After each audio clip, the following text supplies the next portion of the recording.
출애굽기 20장 12절 말씀으로 내 부모를 공경하라. 우리 같이 제목을 읽어보도록 하겠습니다. 시작. 내 부모를 공경하라. 부모 공경은 하나님의 말씀에 대한 순종이고 또 하나님이 주신 땅에서 장수할 수 있는 비결이다라고 하는 것을 오늘 본문에서 잘 가르쳐주고 있습니다. 어떤 기업에서 아버지 역할이라고 하는 설문조사를 하게 되었는데, 그런 설문에는 이런 기록들이 다 기록되어 있어서 하나씩 설문조사에 응하게 됩니다. 아버님들이 아이의 자는 모습을 지켜본 적이 있느냐? 지켜본 적 있죠. 얼마든지. 핸드폰에 아이의 사진이 몇 장이나 있느냐? 수도 없이 많죠. 보통 10장은 기본 넘지 않아요? 이렇게 너무나도 쉬운 문제들이었습니다. 최근에 아이를 안아본 적이 언제 있느냐? 아이고, 늘상 안아주니까는 늘 기억할 수 있어요. 언제 어떻게 안아줬다, 최근에 이렇게 기억합니다. 최근에 아이를 사랑한다고 말한 적은 언제냐? 가만히 생각하니까 그때 내가 우리 아이에게 사랑한다고 말한 적이 있었네 하면서 이렇게 설문조사에 착착 진행합니다. 그런데 갑자기 방향이 바뀌었습니다. 아버지께서 좋아하시는 음식은 무엇입니까? 어린 자식들을 둔 이 아버지들이 자기 아버지에 대해서는 잘 생각이 안 나는 거예요. 아버님이 뭘 좋아했더라. 그러면 아버님께서 주무시는 모습을 본 적이 있느냐? 자식들은 본 적이 있는데 아버님이 주무시는 모습은 이렇게 본 적이 없는 것 같아요. 과연 핸드폰에는 아버님 사진이 몇 장이 있느냐? 최근에 아버님을 안아본 적은 언제 있느냐? 점점 황당하기 시작했습니다. 최근에 아버님에게 사랑한다고 말한 적이 언제 있느냐?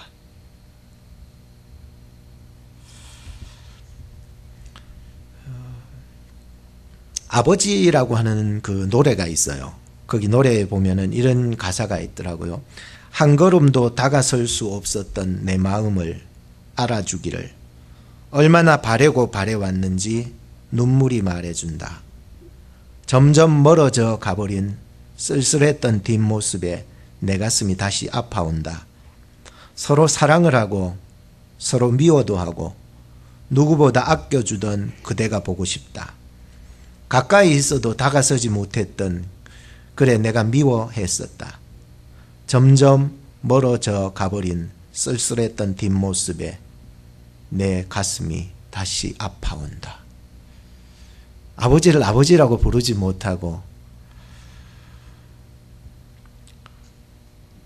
정말로 아버지를 사랑하고 싶은데 사랑할 수 없는 그 거리감 때문에 마음속에는 왜 미워했는지 알 수 없는 마음이 이 속에서 일어나고 있었다는, 너무나도 높고 높은 아버지의 모습이 산과 같았는데 나중에 내가 어른이 되어서 내가 아버지가 되고 보니 그 아버지는 벌써 늙으셨고 야트막한 둔탁 같은 그런 모습이었다.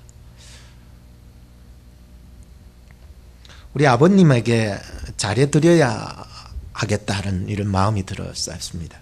어떤 회사에 신입사원을 모집을 했는데 면접시험 날이 되어서 사람들이 몰렸습니다. 이것저것 물어봤습니다.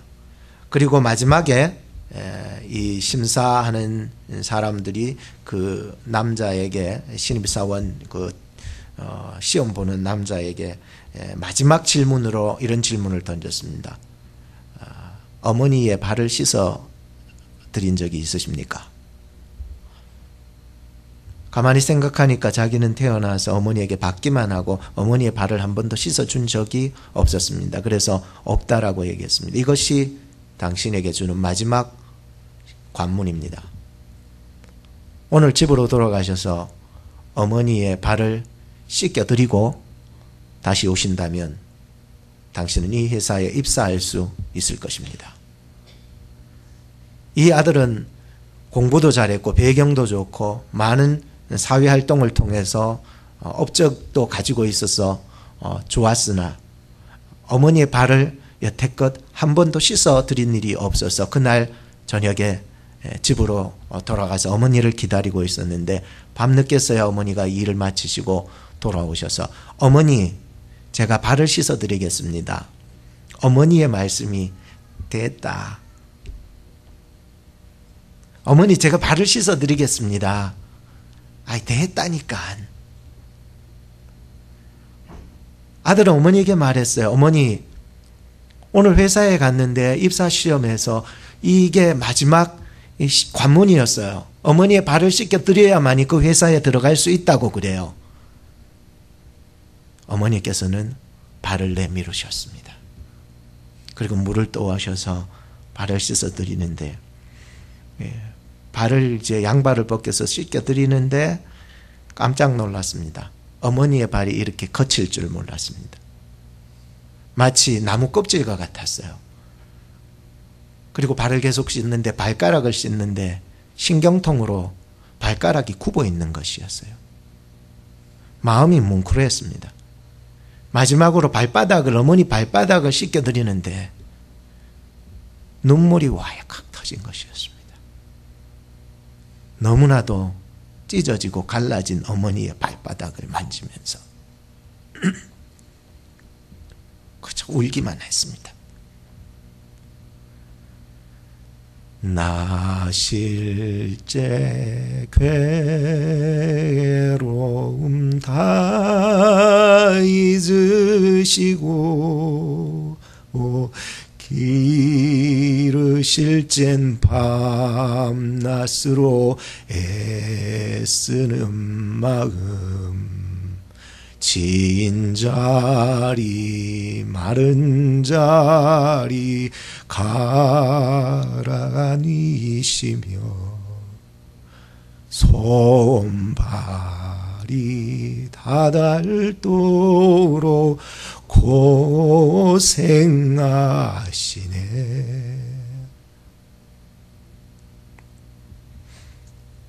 내 부모를 공경하라. 그리하면 너의 하나님 나 여호와가 너에게 준 땅에서 너의 생명이 길리라.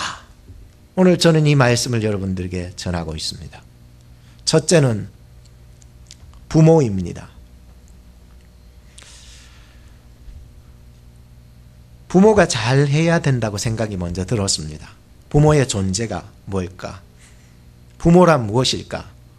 부모는 뭐한 사람일까? 라고 하는 어떤 그 정의가, 존재에 대한 정의, 개념에 대한 문제들을 제가 먼저 생각을 해보게 되었었습니다. 나는 부모인가? 부모란 무엇인가? 유대인의 속담에 보면 하나님은 어머니의 손을 빌어 사랑을 베푸신다. 독일 속담에 보면 어머니 사랑은 최선의 사랑이고 하나님 사랑은 최고의 사랑이다.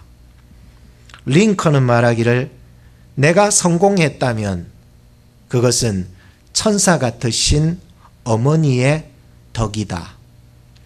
루터는 말하기를 우리는 부모를 하나님 다음으로 모셔야 한다. 칼 바르트는 신학자였습니다. 부모는 하나님의 대표자요 대리자이다.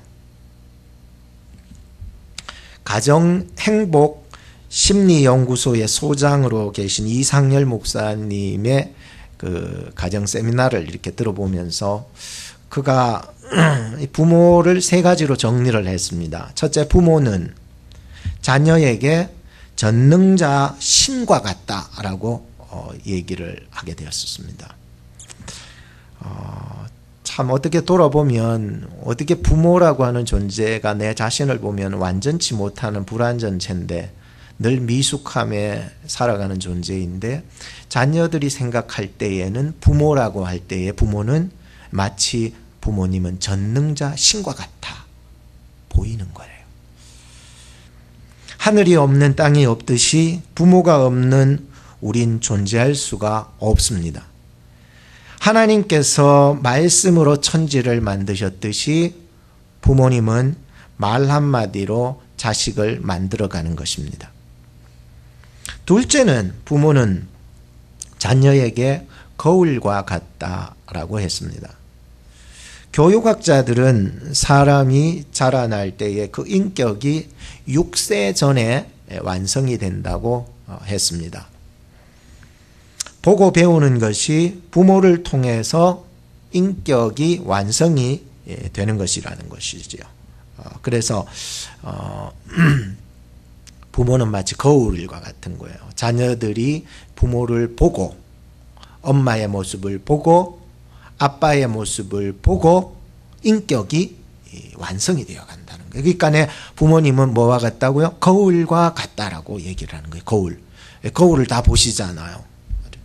그런데 이 깨끗한 거울로 보여줄 때는 모든 것이 깨끗해 보여서 마치 그 대인의 관계들, 사람과 사람과의 관계들이 아름다워지고 또 앞으로 결혼의 관계도 굉장히 아름다워진다라고 하는 것입니다. 그런데 깨진 거울이나 너무 더러운 거울이 있을 때에는 그의 인생도 마치 굉장히 좋지 않게 망가져 부서져 가고 있다라고 하는 것을 알 수 있다라고 하는 얘기였습니다. 과연 나는 자녀에게 어떤 거울로 비춰 보여지고 있습니까? 셋째는 부모는 자녀에게 그림을 그리게 하는 존재라고 했습니다. 자녀들은 도화지에다가 그림을 그릴 때에 부모는 자녀를 그림을 그리게 하는 그런 모든 상황들이 되는 것이 부모라는 거예요. 부모를 보면서 그림이 그려지는 거예요. 부모의 그 결혼 생활이 행복하면은 자녀들은 그 결혼 생활을 아름답게 행복하게 그리는 거예요. 그러니까 이거는 보여지는 그림이 아니고 앞으로 그려지는 것을 말해주고 있죠. 그리고 맨날 부모님들이 집에서 싸움을 하면은 자녀는 그 결혼에 대한 그림을 먼 나라 동화처럼만 만들어가게 되는 거예요. 그러니 이 부모라고 하는 것은 이 소장님이 얘기하셨던 것과 같이 자 부모는 전능자 신과 같이 물론 우리는 완전치 않지만은 최선을 다해서 몸부림치며 완전해지려고 노력은 해야 된다는 거죠. 둘째는 거울과 같다라고 했죠. 마치 나를 통해서 아이들이 비춰 보여지는 모습이 무엇일까? 더럽고 추악하고 깨어진 나의 모습으로 비춰지지 않기를 원하는 깨끗한 거울이 되었으면 하는 것. 셋째는 뭐예요? 그림을 그리게 한다는 거예요. 자녀로 하여금 앞으로의 결혼 생활에 아름다운 꿈을 꾸게 되는 거예요. 엄마 아빠 보니까는 난 결혼하고 싶은 마음이 없다라고 생각해버리면 큰일이잖아요. 며칠 전 인터넷 신문에서 제가 보다가 이런 글을 보았습니다. 내 아이도 아닌데요 하면서 식당에 아이를 버리고 도망간 20대 부부. 여러분 혹시 보셨는지 모르겠지만은 아버지는 24살이고 어머니는 22살이었습니다. 너무 일찍 결혼해도 이런 미숙함이 있을 것 같기도 해요. 물론 일찍 결혼한다고 해서 다 미숙한 건 아니지만 24살 먹은 아버지와 22살 먹은 어머니가 두 아이가 있었습니다. 일찍 또 결혼했나 보네요. 식당에서 밥을 먹고 아버지가 먼저 후다닥 나가버리더랍니다. 그리고 잠시 후에 또 어머니도 그 밥을 먹고는 나가버리더랍니다. 그런데 아이들만 거기에 방치되어 버렸습니다. 4시간이 지났는데도 부모님들이 찾아오지 않자 식당 주인께서 경찰에다가 신고를 한 것입니다. 신고를 받은 경찰이 와서 보니까는 이 아이 둘만 여기서 버려놔 놓고는 부모님이 안 보이니까 아이들에게 물어보고 수소문을 해서 이 아버지의 전화번호를 알게 됐습니다. 그리고 아버지에게 전화를 한 것입니다. 여기 무슨 경찰서인데요. 누구누구 아버지 맞습니까? 라고 하니까 예, 맞습니다. 그 애들 지 엄마한테 맡겨놨어요 하면서 전화를 끊어버리더라는 거예요. 그리고는 어머니한테 다시 연락을 했습니다. 이런 아이가 당신의 자녀입니까? 라고 말했습니다. 그러니 어머니가 참 희한하더라고요. 하는 말이 다른 사람으로 착각한 것 같아요. 그 아이들은 내 아이가 아니에요 하면서 끊어버리려고 한 거예요. 끊어버리려고 하는 찰나에 경찰이 이 한마디를 했어요. 당신들은 아동 유기죄로 체포될 것입니다. 이 젊은 애들이요, 부모가 되어서 아이를 이렇게 버려둔 상태에서 자녀들을 유기시킨 것으로 체포된다는 말에 겁을 먹고 뛰쳐온 것입니다. 그리고는 아이들을 데리고 갔다는 것입니다. 그리고 그 후에는 어떻게 됐는지 아무도 모른다는 얘기였습니다. 저는 그 신문을 읽어보면서 야, 참 세상에 이런 사람도 있기는 하지만 대부분의 부모님들은 자식을 위해서 희생하는 편이 많지 않겠습니까? 배우 오미연이라고 하는 여인이 있는데 CF 촬영을 끝내고 집으로 오던 중에 어떤 사람이 음주를 너무 많이 해가지고 음주 차량이 자기 차를 박아버린 거예요. 그러니 이 여자가 음주 차량에 받쳐서 12주 부상이, 전치 12주 부상이 딱 걸려버린 거예요. 그러니까 이 배우 오미연 씨가 자기 상태를 보니까 엉망이 다 됐어요. 다리도 끝장났고 뭐 완전히 뭐 늑골 갈비뼈 쪽이 완전히 어그러지고 얼굴도 찢어져서 600바늘을 꿰매야 된다는 거예요. 600바늘. 그리고는 그 코도 절단이 난 거예요. 배우인데, 모델인데, 배우고 CF 모델도 해서 찍기도 하는 그런 여자인데 말이죠. 수술은 해야 되는데 의사가 자꾸 수술하자니까 망설여지더래요. 왠 줄 아세요? 이 뱃속에 4달 된 아기가 배 안에 들어있었던 거예요. 수술을 하려면은 전신 마취와 약을 써야 되는데 그렇게 되면은 이 아이에게 치명적이라는 게 의사가 하는 말이 아이를 선택하실 것입니까? 당신 몸을 선택하실 것입니까? 이 여자는 망설여졌다는 거예요. 그리고는 선택을 합니다. 누구를 선택했을까요? 아이를 선택한 것이었습니다. 그리고는 마취를 하지 아니하고 얼굴을 꼬매는데 그 고통을 다 감수했어야만 했다는 것이었습니다. 부모는 주님의 마음을 본받아 살아나갈 때에 후회가 없는 인생이 되리라 생각을 합니다. 두 번째는 공경입니다. 자녀들은 부모를 귀하게 섬겨야 되는 것이 공경이라는 뜻입니다. 공경의 뜻은 두 손을 일단 딱 모으고 공손하게 섬겨드리는 거예요. 공손하게 이렇게 공손하게 섬겨드리는 이게 부모를 공경한다는 것은 두 손을 딱 모으고 공손하게 섬겨드리는 것이라. 사람의 몸속의 기관으로 뜻하자면은 그 어원에서 나온 그 말은요, 사람의 몸으로 말하자면 그것은 간이나 내장과 같은 것이다라고. 여러분, 간 없으면은 어떻게 되죠? 여러분, 내장이 없으면 어떻게 되죠? 마치 부모님을 공경하는 것은 내 속에 있는 간과 내장을 소중하게 여기듯이 여겨야만이 그게 공경이라는 뜻이라는 것입니다. 부모 공경을 이렇게 귀하게 여기라는 뜻으로 지금 공경이라는 단어를 쓰고 있는 것입니다. 자식 사랑은 있어도 부모 공경은 점점 없어지는 시대인 것 같습니다. 이때에 우리는 오늘 1년에 1차 5월달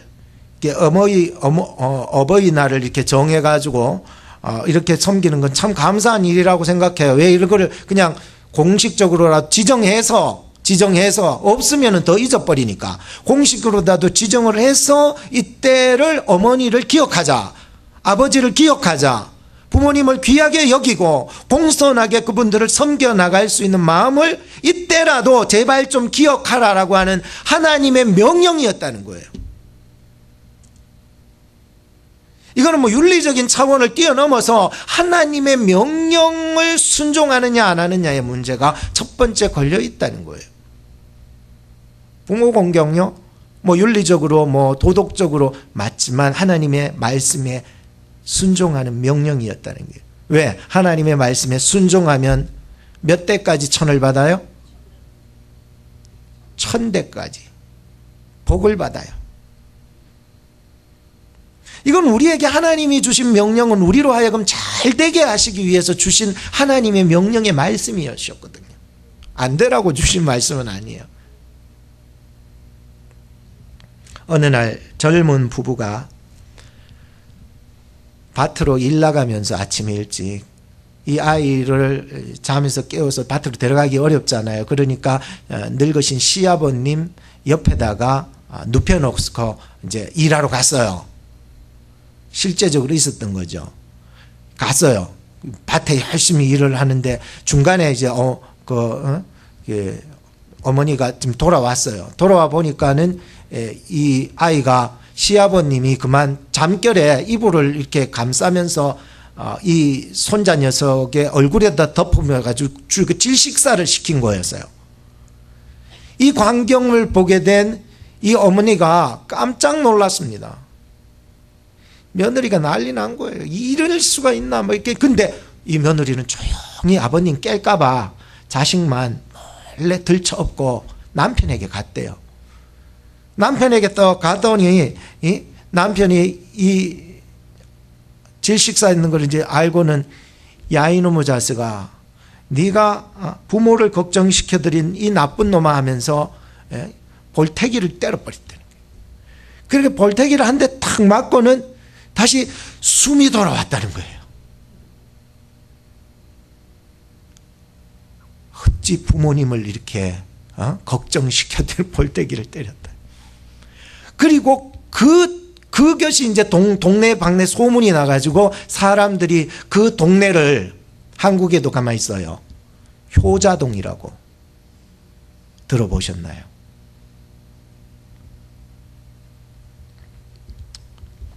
성경에도 보면 효자들이 있고 불효자들이 존재하더라고요. 효자들은 요셉과 같은 인물이 효자들이었습니다. 룻과 같은 며느리가 효자였습니다. 봉양이라는 말이요, 여기 두 사람에게 적용되었어요. 가장 먼저 성경을 읽어보면 봉양이라는 말이 어디 나오느냐? 봉양이 뭐예요? 받들어 섬긴다. 어머님을 받들어 섬긴다. 아버지를 받들어 섬긴다. 이걸 봉양이라는 말이 성경에 나와요. 이 봉양이라는 말이 가장 처음에 적용된 사람이 누구냐 하면은 요셉이었어요. 요셉이 자기 아버지를 얼마나 지극정성으로 나중에 봉양을 했던지. 룻이라고 하는 여인은 어떤 줄 아세요? 정말로 자기가 어머니의 하나님이 나의 하나님이고 어머니의 백성이 나의 백성이라고 해가지고 자기 어머니가 사시던 고향 땅으로 들어가서 정말 오늘날로 말하면 깡통 주워가면서 어머니를 봉양한 사람이에요. 하나님이 축복해 주실까 안 해주실까? 요셉과 룻의 축복은요, 우리가 말하면 잔소리예요. 엄청난 축복을 받았습니다. 그런데 성경을 보면 불효자도 나옵니다. 어떤 사람입니까? 엘리 제사장의 두 아들 홈니와 비나스. 성경에는 불량자라고 표현하고 있어요. 불량자. 하나님을 알지도 아니했다라고 얘기하고 있어요. 아버지나 잘 믿으세요. 나는 내 뜻대로 이 불량자예요. 하나님을 알지 못하는 자, 불량자라는 표현을 했어요, 성경에는. 또 어떤 사람이 있습니까? 다윗의 아들 압살롬. 아버지를 죽이려고 그렇게 쳐들어와가지고, 그런데 나중에 압살롬이 죽었을 때 아버지가 어떻게 돼요? 슬퍼 눈물을 흘리며 내 아들을 압살. 자기 죽이려고 했고 자기를 왕궁에서 쫓아내버렸던 그 아들을 들고는 그렇게 울고 그게 아버지 마음 같아요. 어찌 우리가 아버지의 마음을 다 따라가겠습니까? 아버지는 그저 귀하게 섬김을 받아야 될 존재라고 말할 수 있기 때문인 것입니다. 출애굽기 21장 15절에 보면 자기 아비나 어미를 치는 자는 반드시 죽일지니라. 출애굽기 21장 17절 말씀에 보면은 그 아비나 어미를 저주하는 자는 반드시 죽일지니라. 신명기 21장 18절에서 21절 말씀에 보면은 사람에게 완악하고 패역한 아들이 있었는데 그 아비와 어미의 말을 순종치 아니하여서 아무리 징책을 해도 듣지를 않길래 이 어머니와 아버지가 그를 잡아서 성읍의 장로들에게 끌고 가. 이 자식은 완악하고 이 자식은 패역하여 우리 말을 순종치 아니하고 방탕하며 술에 잠긴 자라 하면 성읍의 모든 사람들이 그 얘기를 듣고 그를 돌로 쳐 죽일지니 이같이 너가 너의 중에 악을 제하라. 그리하면 온 이스라엘이 듣고 두려워한다. 배운다는 거예요. 아하, 부모님을 함부로 저주해서는 안 되겠구나. 부모님을 함부로 손찌검해서는 안 되겠구나. 부모님의 말씀을 완악하게 패역하게 순종치 아니하는 불순종의 자식이 되어서는 아니 되겠구나. 부모님의 말씀을 잘 들어야 되겠구나. 이것은 하나님이 이미 부모 공경에 대한 말씀을 강조하기 위해서 주신 말씀이었는데 성경을 제 안목에서 아무리 연구하고 들받아 봐도 이렇게 살았던 사람의 예는 성경에 없었어요. 그러니 이런 자식이 있었음에도 불구하고 제 생각에는 그래요. 정말 패역하고 술에 취해서 부모 말 안 듣고 방탕하게 살아가도 그것을 아버님이 어머님이 덮어줬지 그것을 데리고 장로에게 데리고 가서 모든 성읍 사람이 돌로 쳐 죽인 사건이 안 보여요.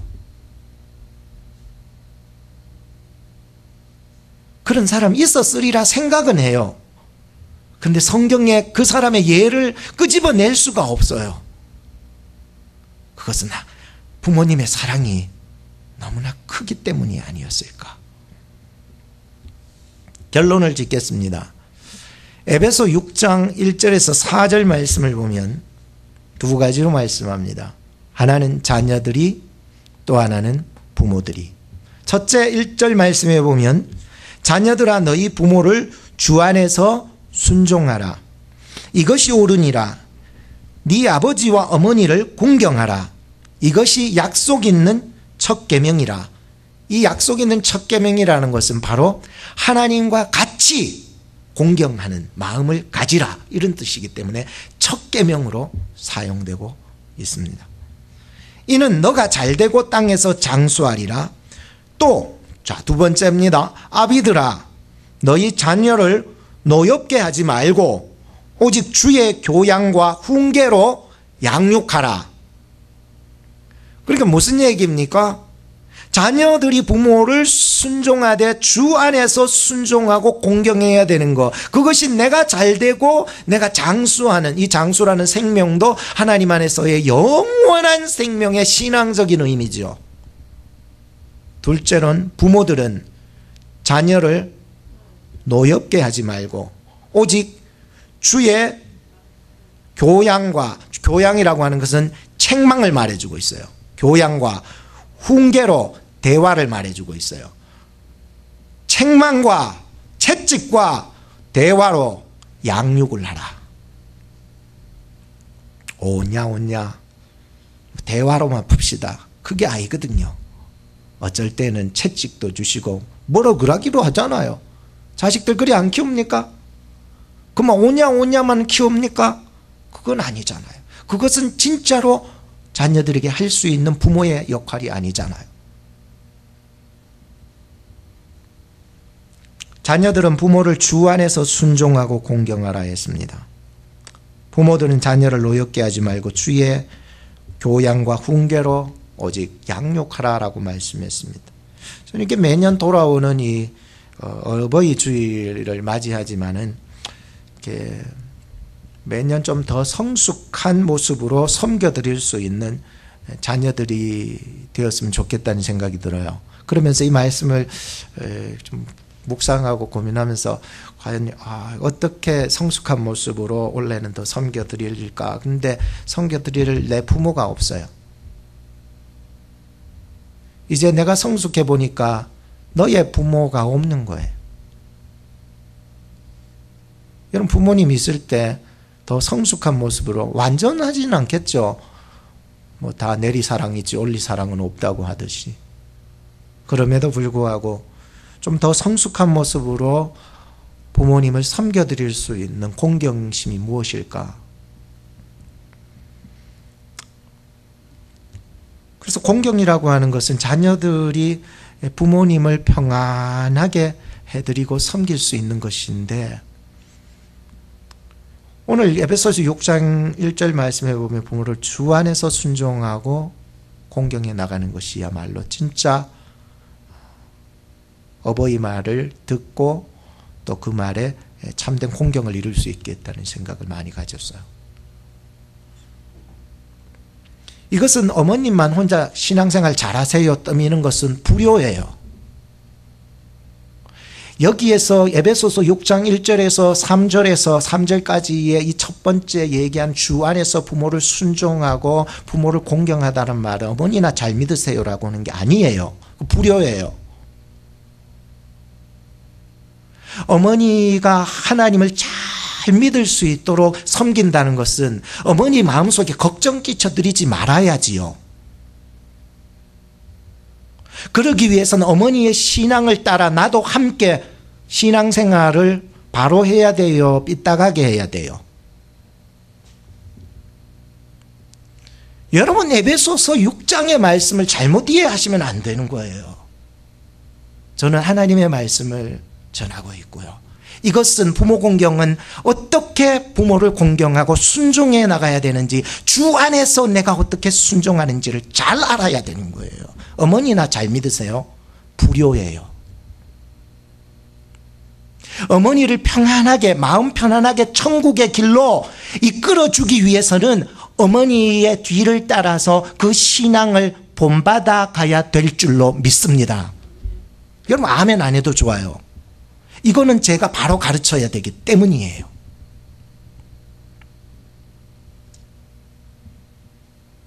그러므로 자녀들은 어머니나 잘 믿으세요라고 하는 것은 불효라는 거예요. 이 불효는 하나님 앞에 대가 끊어져요. 어머니가 믿은 그 하나님이 누구의 하나님? 나의 하나님. 이것이 가장 먼저 이루어져야 된다는 거예요.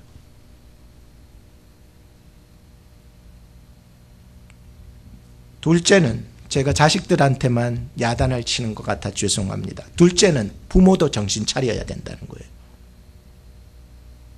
이 말씀은요, 자녀들에게만 징책하는 게 아니에요.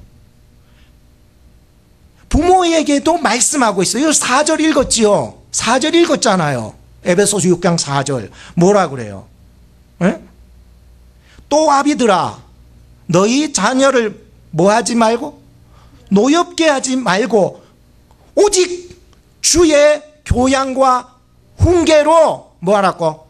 지도해 나가야 되는 거예요. 부모가 정신 못 차려가지고 주의 교양이 뭔지, 주의 교훈이 뭔지도 모른다면 어떻게 자녀를 올바르게 따라오라고 얘기할 수 있겠냐라고 하는 것입니다. 자녀는 부모를 볼 때 거울이라고 그랬잖아요. 그러니까 부모는 자녀들에게 불안하게 만들어서는 안 돼요. 불안의 거울을 딱 비춰주면 아이고 불안해. 엄마 보면 불안해. 오늘 또 싸우지 않을까? 저는 그렇게 살아와서 너무 잘 알아요. 왜? 저의 마음속에는 늘 불안함이 있었거든요. 아버님이 밖에 나갔다가 들어오시면은 또 나를 때리지 않을까? 또 술 먹고 들어오시면은 또 우리를 패지 않을까? 폭력 속에서 살았던 저기 때문에 저는 그 심정 너무 잘 알아요. 자녀들이 얼마나 두려웠는지. 아버님이 어디 나갔다 온다는 것 자체가 저에게는 불안해서 그날 힘이 들었어요. 힘이 들었다고요. 이런 마음이 있잖아요. 오늘은 때리지 않으실까?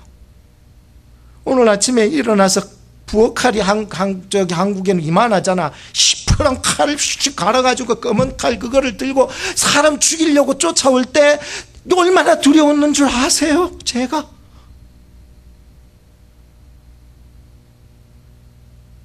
아버님이 예수만 믿었었더라면, 진짜 예수 그리스도를 믿었었더라면, 그래서 제 소망은요, 아버지가 그렇게 내 주먹만 믿지 내가 교회 안 나간다 그랬을 때도 제가 목사님하고 그냥 돌아갔는데 아버님이 뇌졸중으로 쇼크 받아서 그냥 중풍을 들어버리니까 아버지 내 속에 보복심도 없었지 않아 미웠어요. 그런데 제 하나의 소망이 뭔 줄 아십니까? 가장 먼저 소망, 아버지가 예수만 믿어준다면 나를 그렇게 위협하고 불안하게 하고 때리고 폭력을 썼던 모든 것들이 잊혀지는 은혜를 저에게 주시는 거예요. 아버지 나랑 같이 기도원 가서 기도해요. 그동안 자기 마음대로 살아가던 그 손과 발과 언어의 그 모든 행실들이 이제는 딱 묶여지니까 아무것도 할 수 없으니 오히려 저한테는 감사의 기회가 된 것이에요. 그리고 아버님 모시고 한 달 동안을 기도원에 가서 그때 예수님을 영접하게 되신 거예요. 아버님이 그때 배운 것이 찬송이 울어도 못하네, 눈물 많이 흘러도 거부럽게 못하네, 예수님을 믿는 역사가 막 일어나고 찬송이 뜨겁게 혼자서 새벽에 가서 찬송 부르며 우시는데, 저의 기쁨은요, 아버님이 나를 폭력하고 죽이려고 위협하고 욕하고 때릴 때에 그 똥수건 풀어 얼마나 맞았는데도 그 모든 것들이요 싹 잊혀지는 게 하나님의 은혜고, 아버님이 구원받아서 예수 믿는 것으로서 나의 모든 그 모든 얽혀매였던 모든 저주의 그 억울한 것들은 다 눈같이 사라지는 거예요.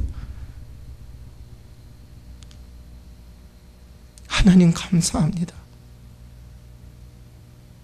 내가 아버님을 사랑할 수 있는 건 내 힘으로 가능한 게 아니고 하나님이 은혜를 주셔야 되고, 우리 아버지 어머니 묘지에 가면은 교회 동산에 딱 쌍둥이 묘처럼 딱 만들어 놔놓고는 주님 다시 오신 그날을 기다리고 계시는 거예요. 이게 효도 아닐까요? 내가 뭐 부모님 여행을 좋은데 런던, 유럽, 아시아 다 있는데 다 섬으로 보내준다 해도 정말 내가 정말로 어머니의 마음을 편안하게 해드리는 길은 어머님이 예수 잘 믿으세요가 아니라 어머님이 잘 믿는 그 예수를 나도 같이 믿어드리고 싶습니다라고 하는 것이 진짜 효도요, 부모님을 공경하는 길이라는 거예요. 이해가 되셨습니까? 예? 그리고 부모님들도 정신을 차리셔야 되는 거예요. 예? 내가 부모의 존재의 의미를, 개념을 바로 세우셔야 되는 거예요. 기도하겠습니다.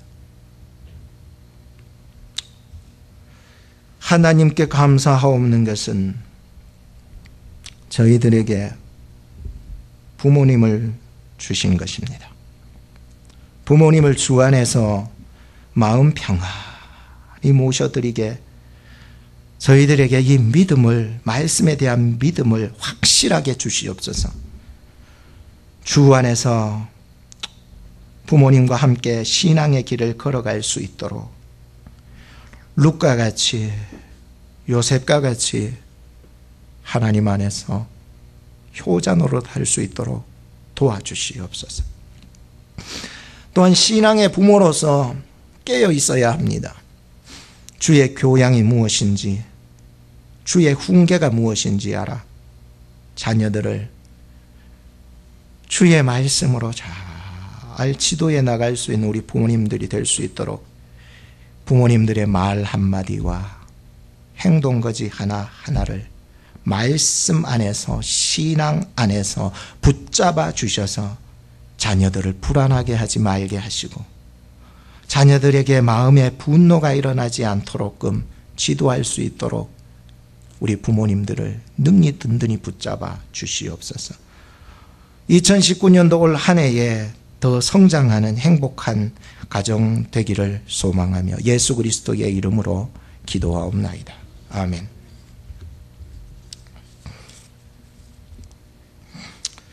우리 찬송가에는 없지만은 이 주보 안쪽에 있는 이거는 원래 지금 찬송가에는 없어요. 그렇지만 이거는 원래 어린이 찬송가였었어요.